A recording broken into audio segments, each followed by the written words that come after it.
Welcome to కలగురగంప. ఇవాళ ఆదివారము. ఇవాళ కొత్త సరుకు కాదు, పాత సరుకు విషయంతోనే మేము ముందుకు వస్తున్నాను. మన దగ్గర ఉన్న దేశీ కౌ ఘీ. సో దీని గురించి మాట్లాడడానికి మేము ముందుకు వచ్చాను. ఎందుకంటే మనం అంతకుముందు ఏవైనా ఇంట్రడ్యూస్ చేసినప్పుడు చాలాసార్లు ట్రావెల్ చేసాం మనము.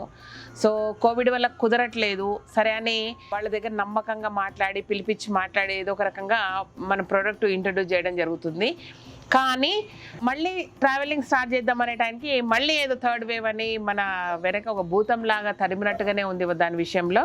సో నేనేం చేశానంటే మన దగ్గర ఉన్న ఘీ ఒరిజినల్ ప్యూర్ ఫారెస్ట్ అక్కడి నుంచి వస్తుందని చెప్పాను, ఏరియా నుంచి. సో వాటికి సంబంధించిన పిక్స్ కానీ వీడియోస్ కానీ వాళ్ళనే పంపించమని అడిగాను అనమాట. ఫైనల్గా సరే నేను ఎప్పుడు కుదురుతుందోనండి ముందు పంపించండి అంటే పంపించారు. సో లిటరల్లీ నేను అవన్నీ చూశాక నేను నిజంగా నమ్మింది నిజమైంది కదా, ఎంత మంచి ప్లేస్ నుంచి నేను తెప్పిస్తున్నా కదా అని నాకు హ్యాపీగా అనిపించింది.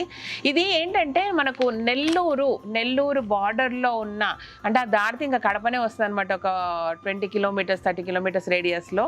సో అక్కడ నల్లమల్ల బార్డర్లో ఉన్న నల్లమల్ల బేస్ దగ్గర ఉన్న ఒక అడవిలో నుంచి, ఒక ఊర్లో నుంచి మనకి నెయ్యి వస్తుంది అనమాట. 100% దేశీ కౌ ఘీ ఇది. అండ్ అక్కడ ఏంటంటే ఒకటి రెండు ఆవులు కాదు, కొన్ని వందల ఆవులు అక్కడ ఉన్నాయి.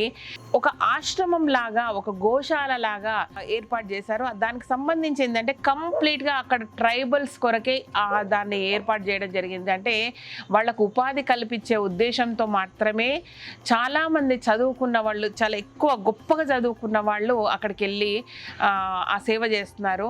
సో అందులో పనిచేసే ప్రతి వర్కర్ కూడా ఒక ట్రైబల్ అనమాట. వాళ్లకు దీనివల్ల చాలా చాలా ఉపాధి. అంటే ఆవులను మన ఇక్కడలాగా ఎక్కడంటే అక్కడ కట్టేసిన దగ్గర మేత వేయకుండా స్వేచ్ఛగా మన పల్లెటూర్లలో తిరిగినట్టుగా ఒకప్పుడు చూసామే. ప్రతి ఇంట్లో ఉండే పాడి ఆవులు ఎట్లా మార్నింగ్ లేవంగానే వదిలేస్తే బ్యూటిఫుల్గా పరిగెత్తుకొని పోయి పొలాల్లో కానీ అడవిలో కానీ మేసేసి సాయంత్రం వచ్చే టైంకు గోధూళి వేల అనేవాళ్ళు కదా, అవి వస్తూ ఉన్నప్పుడు దాని మట్టి వాసన అంతా కూడా ఊరంతా పాకిపోయేది దూళ్ళొచ్చే టైము అని చెప్పేవాళ్ళు.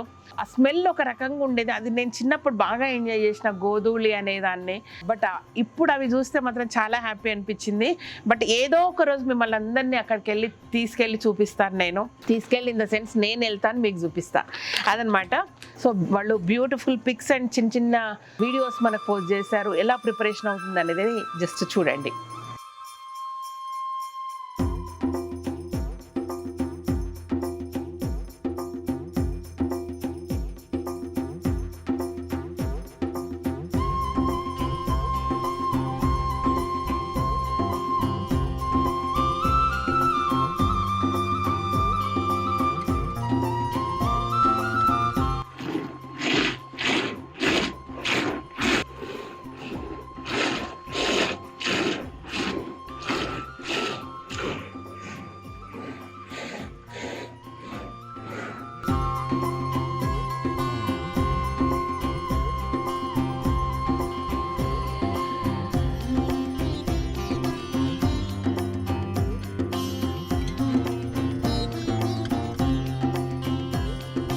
ఇలా ఆవులు అడవిలో తిరగడం వల్ల న్యాచురల్గా మెడిసినల్ వాల్యూస్ ఉన్న అన్ని ఆకులు అలాలు గడ్డి అవి తిని మేత మేసి వస్తే మనకు వచ్చే పాలల్లో ఆ మెడిసినల్ వాల్యూస్ అన్నీ మనకు వస్తాయి అన్నమాట.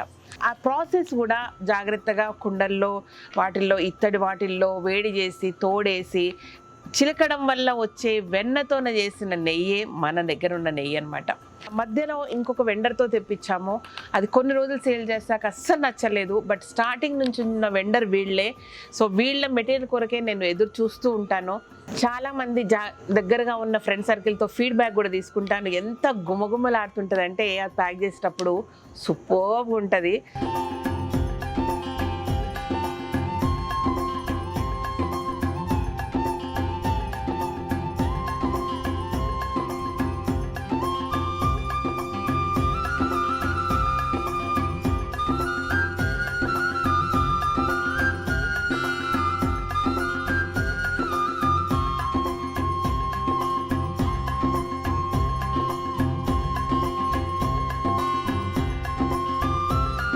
చాలా హ్యాపీ అబ్బా. ఈ ప్రోడక్ట్ను మీ దాకా చేరుస్తున్నందుకు మాత్రం చాలా చాలా హ్యాపీగా ఫీల్ అవుతాను. హోల్ హార్టెడ్గా సంతోషంగా ఉంటా ఈ విషయంలో. ఇదన్నమాట విషయం. సో మన వల్ల కొన్ని గిరిజన కుటుంబాలకు ఉపాధి దొరుకుతుంది. వాళ్ళకి ఏంటంటే అంతకుముందు చేశాక ఎక్కడ అమ్మాలో కొంచెం అర్థం కాలేదు, కొంత ఇబ్బందిగా ఉన్నారు వాళ్ళు. సో వాళ్ళు చెప్పిన ప్రైజ్కే నేను తీసుకున్నాను, ఏ రోజు ₹1 కూడా నేను బార్గెన్ చేయలేదు. వాళ్ళు హ్యాపీ, మనం హ్యాపీ. ఈ ప్రోడక్ట్తో మీరు కూడా హ్యాపీగా ఉన్నారని కోరుకుంటూ థ్యాంక్ యూ సో మచ్. ఈ వీడియో కనుక నచ్చినట్టయితే సబ్స్క్రైబ్ చేయండి, లైక్ చేయండి, మీ ఫ్రెండ్స్కి ఫార్వర్డ్ చేయండి.